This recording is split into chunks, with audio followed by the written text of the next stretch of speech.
Hello बच्चों, मेरा नाम है ममता मुन। मेरा चैनल हिंदी पाठमाला विथ ममता में आप सभी का स्वागत है। आज मैं NCERT Hindi class 7 Hindi subject का बाल महाभारत कथा टेक्स्ट बुक का ये चैप्टर नंबर है 11। चैप्टर का नाम है द्रौपदी स्वयंवर। इसका आज मैं एक्सप्लेनेशन और उसका क्वेश्चन आंसर करूँगी। अगर फर्स्ट टाइम इस चैनल में आए हो तो हिंदी पाठमाला विथ ममता चैनल को सब्सक्राइब कर देना और इस वीडियो चैप्टर नंबर 11 द्रौपदी स्वयंवर का वीडियो को भी लाइक और शेयर कर देना। इससे पहले चैप्टर 1 टू चैप्टर 10 का इस बाल महाभारत कथा का सीरीज अभी चल रहा है। तो बाल महाभारत कथा टेक्स्ट बुक का चैप्टर 1 टू चैप्टर 10 का वीडियोज, उसका एक्सप्लेनेशन, उसका question answer video already upload हो चुका है। अगर आप में से कोई नहीं देखी हो तो बाल महाभारत कथा, जो बाल महाभारत स्टोरी के ऊपर जो ये सब कैरेक्टर का एक एक चैप्टर में एक एक कैरेक्टर का रोल क्या, महाभारत में उसका रोल क्या है, उसके बारे में जो डिस्कस किए हैं, तो उसके बारे में वीडियोज में बनाई हूँ। तो उसका पहले वो वीडियो सब देख लेना।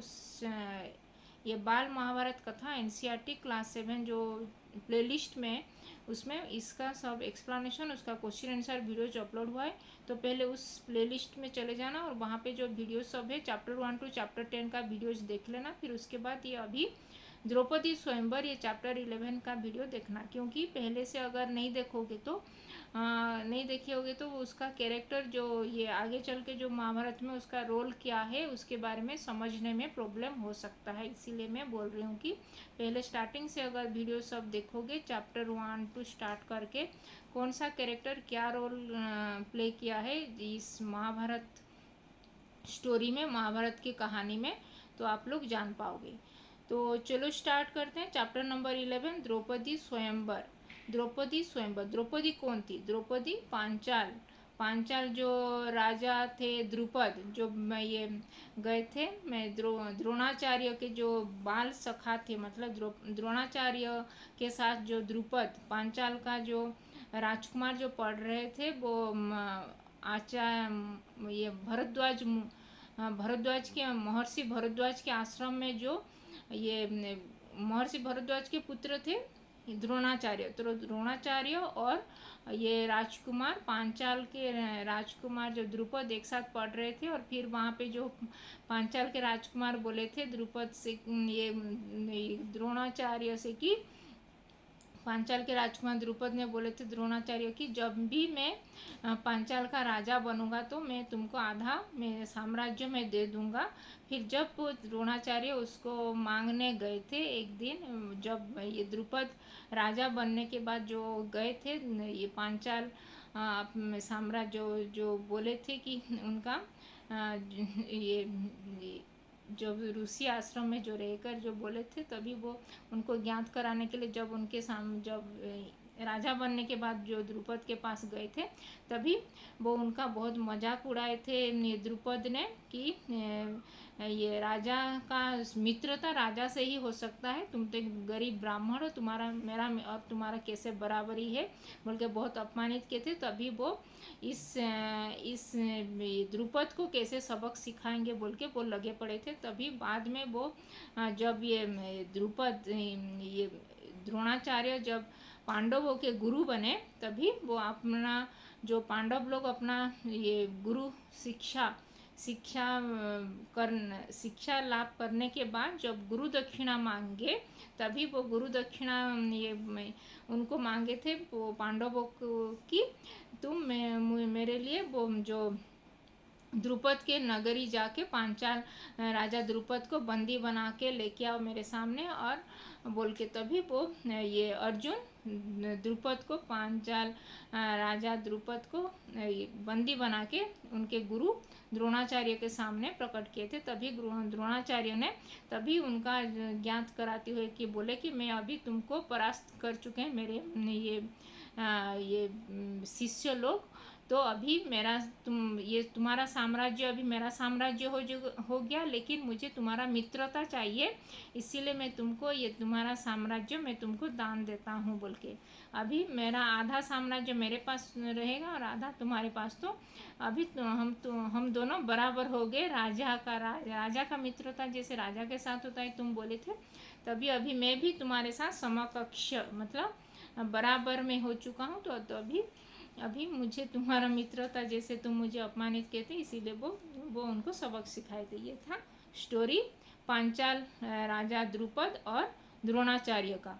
तो अभी ये पांचाल राज की जो राजकुमारी, जो पांचाल राजा द्रुपद के कोई भी उनके संतान नहीं थे, तो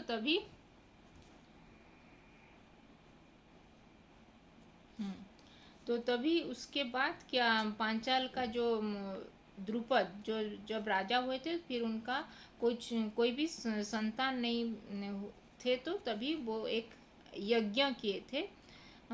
उस यज्ञ में वो एक मांगे थे ऐसा पुत्र की, उनको वरदान में ऐसा पुत्र चाहिए कि जो द्रोणाचार्य का मस्तक कट करके मतलब द्रोणाचार्य का मार कर उनका जो ये द्रुपद, राजा द्रुपद को का जो अपमान, उनका बदला वो उनका बेटा, उनका पुत्र संतान के प्राप्त हो, तो वो पुत्र संतान उनका बदला लेगा। राजा ये द्रोणाचार्य को मार के, द्रोणाचार्य का मस्तक कट करके, जो महाभारत युद्ध में द्रोणाचार्य का मस्तक कट किए थे, उनका पुत्र ये द्रुपद का पुत्र।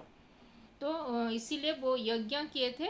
उस यज्ञ में उनका एक पुत्र संतान प्राप्त हुआ था, उसका नाम था धृष्टद्युम्न, और उनका एक पुत्री संतान भी प्राप्त हुआ था, उनका नाम था ये याज्ञसेनी। याज्ञसेनी आगे चल के वो याज्ञसेनी का नाम ही द्रुपदी, द्रुपद का पुत्री का नाम द्रुपदी पड़ा था। और पांचाल की पुत्री के हिसाब, पांचाल देश का पुत्री के हिसाब से पांचाली। जैसे कुंती का हुआ था, कुंती भोज उसका राज्य था, कुंती भोज के राज्य से कुंती पड़ा था। और पृथा था उनका नाम, पृथा कुंती का नाम। ऐसे ही पांचाल की कन्या पांचाली और द्रुपद की कन्या द्रौपदी हुआ था। वैसे ही रामायण में भी ये जनक की पुत्री के हिसाब से जानकी पड़ा था सीता माता का, और ये उनका जनक की पुत्री जानकी, और मिथिला राज्य था उनका, तो इसीलिए मैथिली उनका नाम हुआ था। ये था उनका ये याज्ञसेनी और सीता के दोनों में कुछ समानता है, जैसे कि उनका नाम का समानता है कि जनक से जानकी और द्रुपद से द्रौपदी, और मिथिला से मैथिली, और ये पांचाल से पांचाली, पांचाल राज्य से पांचाली, मिथिला राज्य से मैथिली, और जनक की पुत्री जानकी, और ये द्रुपद की पुत्री द्रौपदी।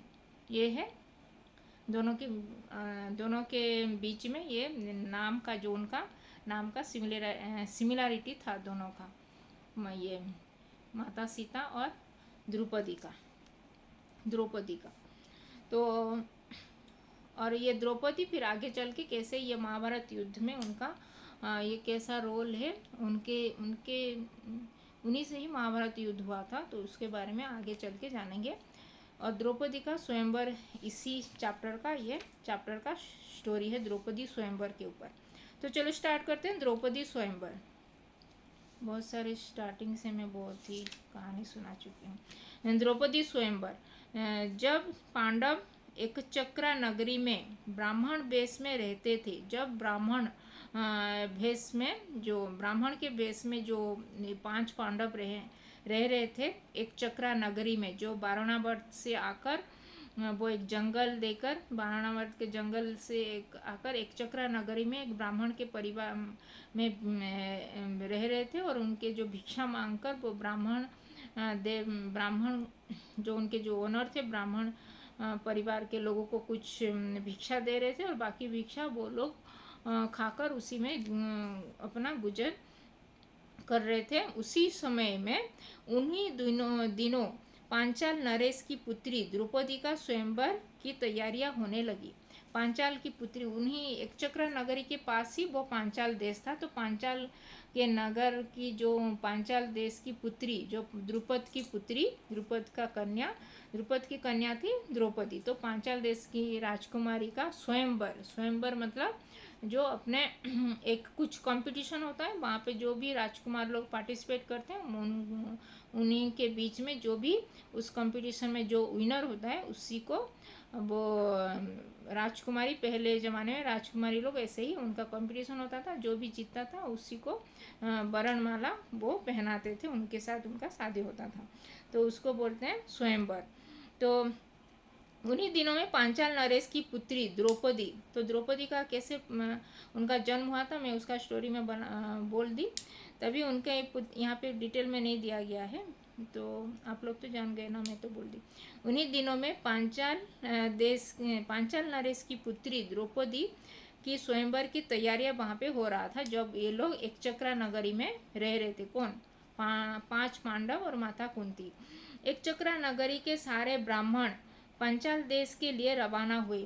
ये एक चक्र नगरी के, क्योंकि सब लोग वहाँ पे ये भोज का भी आयोजन हुआ था और बहुत सारे दान दक्षिणा भी दे रहे थे, क्योंकि उनके पांचाल नगर की जो पुत्री उनकी राजकुमारी का स्वयंवर हो रहा था, तो बहुत ही बड़ा भोज का आयोजन हुआ था और बहुत सारे ब्राह्मण लोगों को दान दक्षिणा भी मिल रहा था, इसीलिए वो एक चक्रा नगरी के सभी ब्राह्मण पांचाल देश के लिए रवाना हो रहे थे, वहाँ पे जाने के लिए तैयारी कर रहे थे। पांडव भी उन्हीं ब्राह्मणों के साथ चले भी। पांडव का मन नहीं था, क्योंकि वहाँ पे जाएंगे तो वो राजा द्रुपद को भी पता चल सकता है कि ये अर्जुन है, क्योंकि अर्जुन उनको बंदी किए थे आगे, पहले जो ये द्रोण का जो गुरु दक्षिणा जो दिए, गुरु दक्षिणा के हिसाब से वो जाके वो पांचाल के राजा द्रुपद को बंदी किए थे और उनके गुरु के सामने प्रकट किए थे, तो वो भी उनको पहचान सकते हैं। और उन वहाँ पे श्री कृष्ण भी आ सकते हैं, तो श्री कृष्ण भी उनके सखा को तो जान पाएंगे। और फिर वो हस्तिनापुर के ये दुर्योधन, कर्ण और शकुनी मामा भी जो जाएंगे, तभी वहाँ पे 5 पांडवों को ये लोग पहचान जाएंगे, बल्कि वो लोग वहाँ पे नहीं जाने के लिए वो लोग कर रहे थे, लेकिन ऐसे ये कुछ कोइंसिडेंस हो गया, तो वहाँ पे जाने के लिए वो चल पड़े। ऐसे पांडव भी उन्हीं ब्राह्मणों के साथ चले। वे लोग एक कुम्हार के घर में आकर रुके। वो लोग एक कुम्हार, वहाँ पे कुम्हार मतलब जो मिट्टी बर्तन बनाता है, उसके वहाँ पे आकर वो पांचाल राज्य के कुम्हार के घर में आकर रुक गए। पांडवों की ब्राह्मण वेश में रहने के कारण पांचाल देश में भी उन लोगों को कोई पहचान ना सका। पांडव लोग अपना जो ये चेहरा तो छुपा कर रख रहे थे और वो ब्राह्मण के भेष में थे, इसी कारण पांचाल देश के कोई भी उस नगरवासी भी कोई भी उनको पहचान नहीं पाया था। स्वयंवर मंडप में एक बहुत बड़ा धनुष रखा हुआ था। स्वयंवर जो जहाँ पे ये द्रौपदी का स्वयंवर हो रहा था, तभी वहाँ पे एक ये जो आयोजन किया गया था द्रौपदी का स्वयंवर का, वहाँ पे एक बड़ा सा धनुष, जैसे सीता माता के टाइम में जो उनका एक जो परशुराम शिव धनुष जहाँ पे जैसे रखे थे, और शिव धनुष को जैसे ये राम जी जाके वो उसको उसका ये तोड़ दिए थे, तभी वैसे ही एक धनुष वहाँ पे रखे थे ये द्रौपदी स्वयंवर के आयोजन जहाँ पे हुआ था। एक बड़ा सा धनुष वहाँ पे रखा था और जिसकी डोरी तारों की बनी हुई थी, जिसकी डोरी मतलब जिसका जो थ्रेड वो तारों में बना हुआ था उसका डोरी। ऊपर काफ़ी ऊंचाई पर एक मछली टांगी हुई थी। ऊपर बहुत हाइट में एक मछली मतलब एक फिश वहाँ पे टंगा हुआ था। उस फिश के उसका एक कंपटीशन रखा गया था कि उस फिश का जो आई है, उसका जो आई बल्ब है ना, जो ब्लैक जो आई बल्ब जो पिपिन में वहाँ पे वो उसको जो भी तीर में उसके आँख में लगा देगा उस तीर में, तो उस राजकुमार को वो उस व्यक्ति के साथ वो ये द्रौपदी का स्वयं विवाह होगा बोल के उसका कंपटीशन का ये रूल था। तो पांचाल देश में उन लोगों को कोई पहचान न सका, तो स्वयंवर मंडप में एक बहुत बड़ा धनुष रखा हुआ था, जिसकी डोरी तारों से बनी हुई थी। ऊपर काफ़ी ऊंचाई पर एक मछली टांगी हुई थी। राजा द्रुपद ने द्रौपदी के स्वयंवर के लिए घोषणा की थी कि जो भी राजकुमार पानी में प्रतिबिंब देखकर, वहाँ पे एक पानी था, नीचे पानी था और ऊपर मछली टंगा हुआ था। जो डायरेक्ट ऐसे मछली को इसे ऊपर नहीं देख सकेगा, लेकिन वो उसका जो प्रतिबिंब, मतलब उसको जो ऊपर मछली टंगा हुआ है तो उसका जो प्रतिबिंब, वहाँ पे जो रिफ्लेक्शन होगा जो पानी में, उस पानी को देखकर वो मछली का आँख में उसको उसका तीर जाकर लगाएगा। तो ये था रूल जो कंपटीशन का। तो ऐसी रूल वो बनाए थे ये राजा द्रुपद।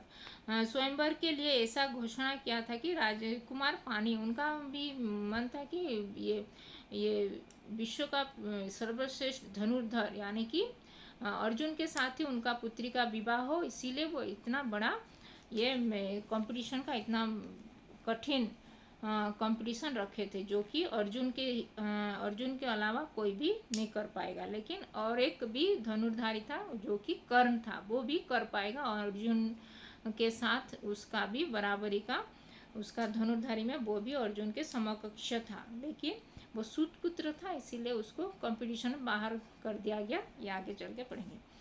तो जिसकी स्वयंवर के लिए घोषणा की थी कि जो भी राजकुमार पानी में प्रतिबिंब देखकर उस भारी धनुष को, जिस भारी मतलब वो धनुष भी भारी था, बहुत ही हेवी था, उस पहले तो वो धनुष को, पहले बहुत सारे राजकुमार, वो राजा लोग वो धनुष को उठा नहीं पा रहे थे। फिर जो भी उठा पा रहा था वो एक ही वो कर्ण नहीं उठा पाया था, लेकिन वो कर्ण को सूतपुत्र बोल के उस कंपटीशन के बाहर कर दिए थे। फिर उस वहाँ पे कोई भी कंपटीशन करने के लायक नहीं था वो उस कम्पीट करने के लिए। तो कोई भी तो पहले उठा नहीं पा रहा था वो धनुष को पहले, और फिर क्या वो मछली को क्या आँख में क्या लागेंगे।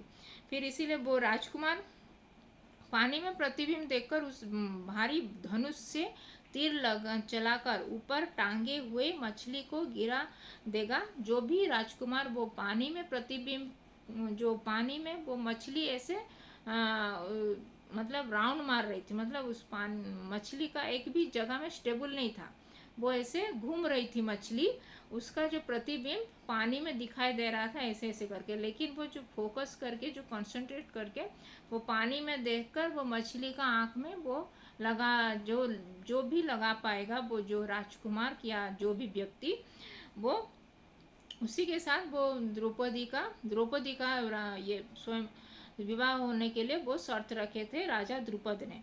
तो टांगी हुई मछली को गिरा देगा, उसी के गले में द्रौपदी बरमाला डालेगी बोल के, ये था राजा द्रुपद का शर्त। इस स्वयंवर में अनेक वीर राजा उपस्थित थे। इस स्वयंवर जो द्रौपदी स्वयंवर चल रहा था पांचाल देश में, उसी स्वयंवर में बहुत सारे देश विदेश से बहुत सारे राजा गए थे, राजकुमार लोग गए थे, जिनमें धृतराष्ट्र के 100 बेटे, मतलब जो ये दुर्योधन, दुशासन और बाकी सारे उनके 100 पुत्र भी थे। और अंग देश के राजा बनाए गए थे जो कर्ण, उनके जो मित्र, दुर्योधन के मित्र अंग देश के राजा जो थे कर्ण, वो भी थे। और माता ये उनके मामा जो शकुनी भी थे, और फिर श्री कृष्ण थे, बलराम थे, शिशुपाल जो ये भी थे, और तथा जरासंध आदि बहुत सारे राजकुमार लोग शामिल थे उसमें। राजकुमार धृष्टद्युम्न घोड़े पर सवार होकर आए। फिर राजकुमार धृष्टद्युम्न जो द्रुपद के बेटे थे, धृष्टद्युम्न ने जो द्रौपदी के भाई थे, वो घोड़सवार होकर आए। और राजकन्या द्रौपदी भी फूलों का हार लिए हुए हाथी से उतरी और सभा में आकर बैठ गई। फिर वो द्रौपदी भी ये हाथी से आई थी, उनका जो भव्य स्वागत हुआ था वो हाथी में आई थी, ऐसे लिखा गया है, पता नहीं वहाँ पे क्या हुआ था। राजकन्या द्रौपदी वो फूलों का हार लेके वो वहाँ पे हाथी से उतरी और वहाँ पे सभा में आकर बैठ गई। उसके बाद एक एक राजकुमार धनुष पर डोरी चढ़ाते। फिर एक एक बात जो फिर स्टार्ट हो गया कंपटीशन, तो तभी एक एक राजकुमार आए अपना परिचय देके, फिर वो डोर जो धनुष को नीचे रखा गया था उसको उठाने लगे। बहुत सारे धनुष को नहीं उठा पा रहे थे, वो बहुत ही भारी था। फिर डोरी चढ़ाते हारते, फिर अपमानित होकर वो लौट जाते। शिशुपाल, जरासंध तथा दुर्योधन भी जैसे बड़े बड़े वीर योद्धा भी हार चुके थे, वो भी नहीं कर पाए, ये कंपटीशन में सक्सेस उनको नहीं मिला था। जब कर्ण की बारी आई, जो कर्ण ही एकमात्र वो भी कर पाता, लेकिन वो उससे पहले उसको भी अपमानित कर दिए गए क्योंकि वो सूत पुत्र था, वो राजकुमार नहीं था। जब कर्ण की बारी आई तभी सब दर्शकों में उत्सुकता बढ़ गई, क्योंकि सब लोगों को पता था ये कर्ण कर पाएगा, उसका था उसमें जीतना। कर्ण ने धनुष उठाकर, जब कर्ण ने धनुष उठा लिया, वो कोई भी उठा नहीं पा रहा था, कर्ण ने उठा दिया। वो उठाकर जैसे ही प्रत्यंचा, जो ये जो धनुष का जो प्रत्यंचा, जो डोरी को ऐसे चढ़ाया, वो तीर को ऐसे उसमें लगा के उसको नीचे देखकर वो ऊपर ऐसे करने लगा, ऐसे देखकर ऊपर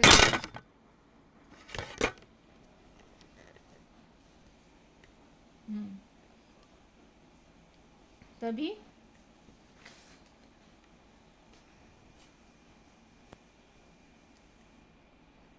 प्रत्यंचा उठाया, तभी वो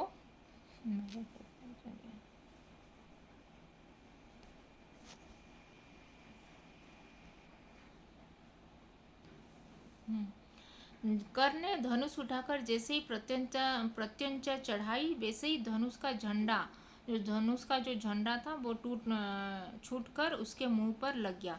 कर्ण चोट खाकर अपनी जगह पर बैठ गया। लेकिन ये ऐसे दिया है, लेकिन वो असली में वो ये प्रत्यंचा चढ़ाने से पहले ही उसको अपमानित कर दिए गए थे। वो द्रौपदी ने उसको सूतपुत्र, मुझे सूतपुत्र से विवाह नहीं करना है बोल के वो श्री कृष्ण थोड़ा इशारा दिए थे कि ये तो अर्जुन को ही करना चाहिए, अर्जुन को ही वरणमाला, अर्जुन के साथ ही द्रौपदी का विवाह होने वाला है बोल के उनको, तो इसीलिए वो थोड़ा इशारा कर दिया कि कर्ण को लिए ये अगर राजकुमारी का अगर पसंद नहीं है किसी व्यक्ति से मैरिज करना, तो वो उनसे वो मना कर सकते हैं। इसीलिए वो द्रौपदी ने ये बोल के मना कर दे कि तुम तो सूतपुत्र हो, इसीलिए मुझे सूतपुत्र से विवाह नहीं करना है बोलने से वो अपमानित पाकर वो जाकर अपने जगह में बैठ गए थे कर्ण। लेकिन कर्ण कर पाते, लेकिन वो द्रौपदी के वजह से वो उनका ये कंपटीशन में उनको शामिल नहीं करना पड़ा था।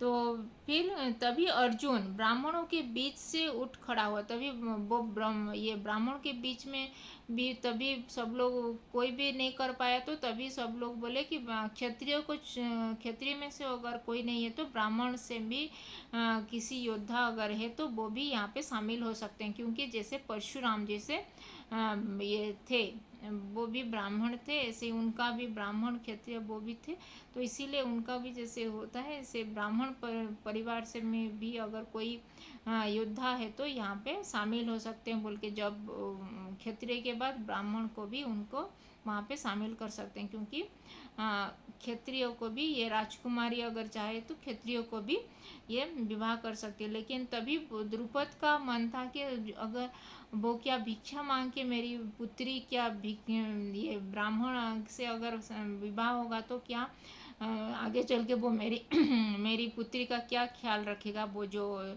ब्राह्मण से मेरी पुत्री का अगर विवाह होगा तो वो तो भिक्षा मांग के ही उसका गुजारा नहीं कर पाएगा, तो मेरी पुत्री का क्या, वो तो मेरी पुत्री तो ये राजकुमारी है, रानी ये साम्राज्य बनने की योग्य है, लेकिन वो कैसे अपनी पुत्री का विवाह एक ब्राह्मण से, गरीब ब्राह्मण से कैसे कराएंगे बोल के वो सोचने में लग गए थे राजा द्रुपद। तभी श्री कृष्ण ने उनसे बोले थे कि क्या पता आगे चल के तुम्हारी पुत्री अगर ब्राह्मण का भी अगर उनका तकदीर, मतलब उनका भी भाग्य अगर परिवर्तन कर दे, अगर ब्राह्मण तुम्हारी पुत्री से विवाह करने के बाद अगर ब्राह्मण भी वो उनका भी मंगल हो जाए कि तुम्हारी पुत्री का भी आगे चल के वो साम्राज्ञी बन जाए, ऐसा भी हो सकता है, तो इसीलिए ये विधाता के ऊपर छोड़ दीजिए बोल के वो ऐसे इशारा दिए थे, तभी वो माने थे। फिर वो ब्राह्मण में से एक युवक वहाँ पे जो थे, जो अर्जुन थे, वो आके खड़े हो गए और उसने धनुष पर तीर चढ़ाया, वो प्रत्यंचा चढ़ाया और 5 बाण उस घूमते हुए चक्र में मारे। फिर वो जो पानी में देखकर, वो प्रतिबिंब को देखकर वो कंसंट्रेट करके, वो फोकस लगा के वो मछली की आंख पर दे मारे वो तीर को। फिर मछली नीचे गिरी तो लोगों में कोलाहल मच गया, बाजे बाज उठे। तो सब लोग ऐसे स्तंभीभूत, मतलब एक आश्चर्यचकित रह गए कि ब्राह्मण में कौन है ऐसे योद्धा है जो अर्जुन से भी योद्धा, कौन ब्राह्मण में से कौन है जो ये कर पाया। क्योंकि सब लोग अर्जुन को ही कर रहे थे कि क्योंकि सबको पता था कि अर्जुन तो बारोना जो ये आग में जल के मर चुके हैं, तो कौन आएगा। और अभी ये स्वयंवर तो अभी विफल ही होगा, क्योंकि कोई भी राजकुमार या राजा नहीं है कि इस इतना बड़ा कठिन कंपटीशन जो रखे हैं, कठिन जो प्रतियोगिता, उसमें कोई भी कर नहीं पाएगा। अगर कर पाता तो ये कर नहीं कर पाता, लेकिन कर्ण को तो अपमानित करके ये लोग उसको शामिल ही नहीं किए। तो अभी और कोई तो नहीं बचाए बल्कि, लेकिन वो जो ब्राह्मण वेश में जो अर्जुन थे, तो वो कर दिए। तो तभी सब लोग के बीच में ये कोलाहल मच गया कि ये कौन है बोल के। फिर राजकुमारी द्रौपदी उठी और ब्राह्मण वेश में खड़े अर्जुन को वरमाला पहना दी। राजकुमारों में हलचल मच गई, उन्होंने शोर मचाया। यह देखकर श्री कृष्ण और बलराम राजकुमारी को समझाने लगे।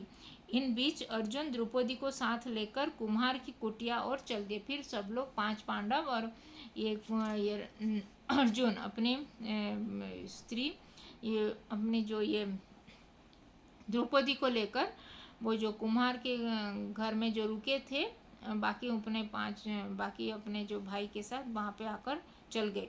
फिर जब पांडव द्रौपदी को साथ लेकर जाने लगे, तभी द्रुपद का पुत्र धृष्टद्युम्न गुप्त रूप से पीछे लग गया। मतलब वो लोग कौन है बोल के उनको जानने के लिए वो धृष्टद्युम्न पीछे पीछे उनको फॉलो करने गए। वहाँ उन लोगों को कुम्हार की कुटिया में देखकर आश्चर्यचकित रह गया। फिर वो लोग कुम्हार की कुटिया में जाकर देखे और वहाँ पे आश्चर्यचकित रह गए। वह तुरंत अपने पिता के पास आकर बोला, मुझे लगता है कि ये लोग पांडव ही हैं। वो लोग उनको बोले कि ये लोग तो पांडव ही हैं आए बोल के वो अपने पिता द्रुपद से कहने लगे। उसी कुटिया में एक तेजस्वी देवी, फिर वो जो आगे चल के वो ये वहाँ पे ये क्या वो कुंती से भी भेंट हुआ था। वहाँ पे एक तेजस्वी देवी भी थी, तो लगता है कि वो माता कुंती है बोल के, मुझे विश्वास है कि वो माता कुंती है बोल के वो धृष्टद्युम्न आके वो अपने पिता द्रुपद से कहने लगे। तब राजा द्रुपद के बुलावे पर 5 भाई माता कुंती के साथ तथा द्रौपदी को साथ लेकर राजभवन पहुंचे। पांडवों ने राजा को अपना सही परिचय दिया। राजा द्रुपद खुश हो गए, उसकी इच्छा पूरी हुई। माता कुंती की आज्ञा से 5 पांडवों का विवाह द्रौपदी से हुआ था। लेकिन वहाँ पे पहले से ये एक यहाँ पे मिसिंग है। तो जब ये लोग गए तभी वो द्रौपदी ध्यान मग्न में थी। तभी वो अर्जुन सामने आकर बोले कि माता, हम 5 भाई भिक्षा मांगकर लेके आ गए हैं। तभी माता पीछे मुड़कर नहीं देखी और ऐसे ही बोल दी ध्यान मग्न में कि जो भी भिक्षा मांग कर लेके आए वो अपने 5 भाई अपने आपस में बांट लो, बिना देख के वो बोल दिए। तो लेकिन वो भिक्षा असल में वो द्रौपदी को ऐसे बोले थे, क्योंकि वो भिक्षा मतलब वो ये कन्या दान लेके आते हैं। पिता अपनी पुत्री को दान देते हैं, इसीलिए वो दान मतलब भिक्षा बोल के वो ऐसे संबोधित किए थे ये द्रौपदी को। तो बिना देख के वो माता कुंती ऐसे बोल दिए कि आपस में 5 लोग ऐसे बांट लो भिक्षा को। तो तभी जैसे पता चला कि ये कैसे बोल दिए, तभी वो लोग क्या उसका समाधान निकालेंगे बोल के जब ऋषि दुर्वासा हाँ वहाँ पे आए और माता कुंती को समझाए कि ये ठीक है, जब ये लोग आपस में ऐसे अपना कुछ शर्त रख के ऐसे करेंगे तो ये होगा बोल के वो फिर श्री कृष्णा भी वहाँ पे पधारे थे। फिर उनको सहमति से सभी 5 भाई ये द्रौपदी से उनका विवाह हुआ था 1-1 वर्ष के लिए ऐसे।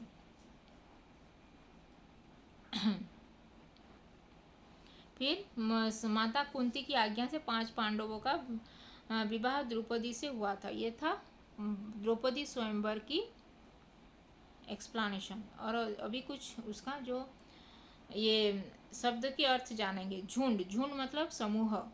बृहदाकार मतलब बड़े आकार का। तरुण मतलब लड़का। कोलाहल मतलब जो साउट करना, जो शोर करना। जोश मतलब उत्साह। प्रतीत मतलब मालूम पड़ना। विप्लव मतलब शोर। मृगछाला मतलब हिरण की खाल। अग्निशिखा मतलब आग की लपेट। सम्मति मतलब इच्छा से। शत्रुता मतलब दुश्मनी। अभी कुछ क्वेश्चन आंसर करेंगे। द्रौपदी कहाँ की राजकुमारी थी? द्रौपदी पांचाल देश की राजकुमारी थी, ये लिखना है। उनके स्वयंवर के लिए राजा द्रुपद की क्या शर्त थी? तो राजा द्रुपद का क्या शर्त था उसके बारे में लिखना है। जो मछली की आंख में जो ये लक्ष्य भेदेगा उसके साथ ये द्रौपदी का स्वयंवर होगा बोल के। जो द्रौपदी पांचाल देश की राजकुमारी थी। उनके स्वयंवर के लिए राजा द्रुपद यानी कि द्रौपदी के पिता यह शर्त रखी थी कि जो भी व्यक्ति पानी में प्रतिबिंब को देखकर, पानी में मछली का प्रतिबिंब को देखकर उस बृहत्कार मछली की आंख पर तीर चलाकर उसको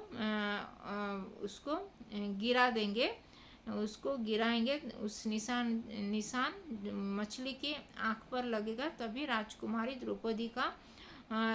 द्रौपदी का विवाह उस व्यक्ति के साथ होगा। तभी उसी राजकुमार को द्रौपदी वरमाला पहनाएगी बोल के ये उनका शर्त था।